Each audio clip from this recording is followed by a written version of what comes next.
ഹാഷ്മി, ഇപ്പോൾ അവിടെ ഏത് തരത്തിലുള്ള രക്ഷാദൗത്യമാണ് പുരോഗമിക്കുന്നത്? നടക്കുന്നത് റിസ്ക് അനാലിസിസ് തന്നെയാണ്. കഴിഞ്ഞ ഒരു 7 മണി മുതൽ നമുക്ക് നോക്കിയാൽ ഈ സമയം അത്രയും നടക്കുന്നത് ഈ റിസ്ക് അനാലിസിസ് ആണ്. എന്ന് പറഞ്ഞാൽ ഈ പുഴയുടെ ഒഴുക്ക് ഒരു മനുഷ്യന് ഒരു നേവി ഡൈവർക്ക് അകത്തേക്ക് പോകാൻ ആവശ്യമായ ഒഴുക്കിന്റെ ക്രമാനുഗതമായ ഉയർച്ച താഴ്ചകൾ എങ്ങനെയാണ് എന്ന് ചീനയെ വാച്ച് ചെയ്തുകൊണ്ടിരിക്കുകയാണ് വേണു. അത് മാത്രമേ മാർഗമുള്ളൂ അവിടെ. അതോടൊപ്പം സമാന്തരമായി ബൂം എക്സ്കവേറ്റർ ഉപയോഗിച്ചുകൊണ്ടുള്ള മണ്ണ് നീക്കൽ തുടരുന്നുണ്ട്. അത് സമാന്തരമായ അനുബന്ധ പ്രവർത്തനം എന്ന നിലയ്ക്ക് കാണാൻ കഴിയുകയുള്ളൂ. ഏറ്റവും പ്രധാനം ഇന്നത്തെ രക്ഷാദൗത്യത്തിന്റെ ഏറ്റവും പ്രധാനം നേവിയുടെ ഡൈവർ സംഘത്തിന്റെ ഇതിനുള്ളിലേക്ക് പോവുക എന്നത് തന്നെയാണ്. നേരത്തെ ഡിഫൻസ് പി ആർ നമ്മളോട് സംസാരിക്കുമ്പോഴും അവരുടെ സ്ട്രാറ്റജി അത് തന്നെയാണെന്ന് പറഞ്ഞിരുന്നു. സോണാറിൽ ഗ്രാഫിക് ഇമേജ് കിട്ടുന്നു, അത് സ്ഥിരീകരിക്കുക, അതിന്റെ കൂടുതൽ കാര്യങ്ങൾ അറിയാൻ നേവി സംഘം താഴേക്ക് പോവുക, അത് തന്നെയാണ് ഇവരുടെ സ്ട്രാറ്റജി. ആ സ്ട്രാറ്റജിയിൽ തന്നെ സ്റ്റിക്ക് ഓൺ ചെയ്യുകയാണ്. പക്ഷേ അപ്പോഴും ഒരു ബി പ്ലാനിനെ കുറിച്ച് കേൾക്കുന്നുണ്ട്. അത് ഡിഫൻസ് പി ആർ ഒ പറയുന്നില്ല, അത് ഒഫീഷ്യലി ആരും അങ്ങനെ തെളിച്ചു പറയുന്നില്ല. പക്ഷേ അല്പസമയം മുമ്പ് മഞ്ചേശ്വരം AK എം അഷ്റഫും MK രാഘവൻ MB യുടെ പുറത്തേക്ക് പോകുമ്പോൾ നമ്മൾ ചോദിച്ചിരുന്നു ആ യാത്ര എങ്ങോട്ടാണ്. അപ്പോൾ യോഗത്തിനാണെന്ന് പറഞ്ഞു.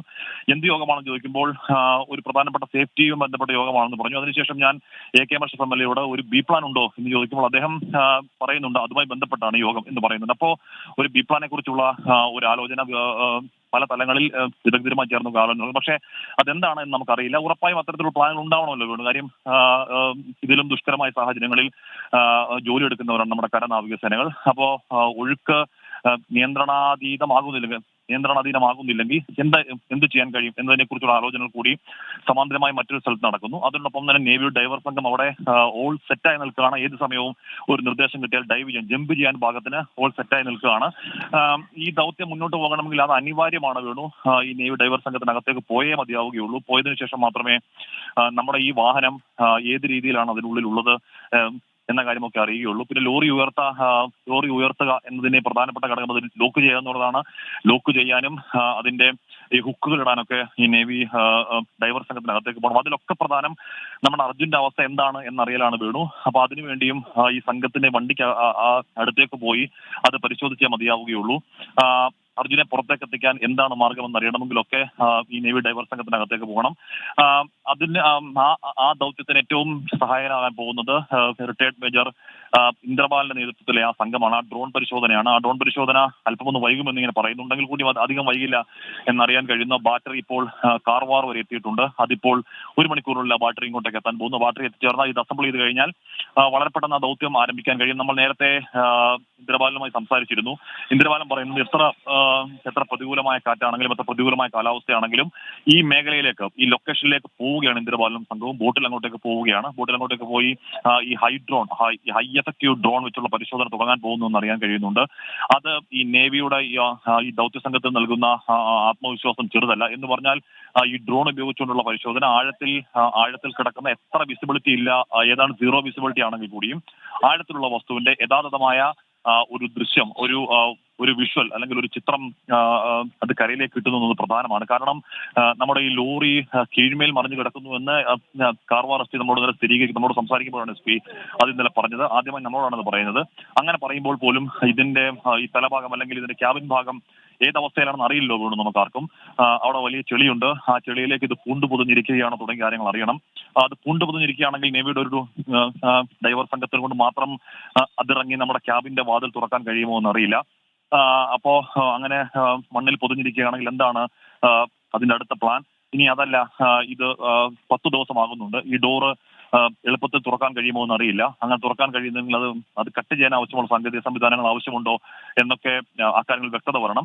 ആ കാര്യങ്ങളിലൊക്കെയുള്ള വ്യക്തത അല്പസമയത്തിനും 1 മണിയോടുകൂടി തുടങ്ങാൻ പോകുന്ന ഇന്ദ്രപാലന്റെ ഈ ഹൈഡ്രോൺ പരിശോധന ഇല്ല ആ കാര്യങ്ങളിൽ വ്യക്തത വരും എന്നാണ് കരുതേണ്ടത്.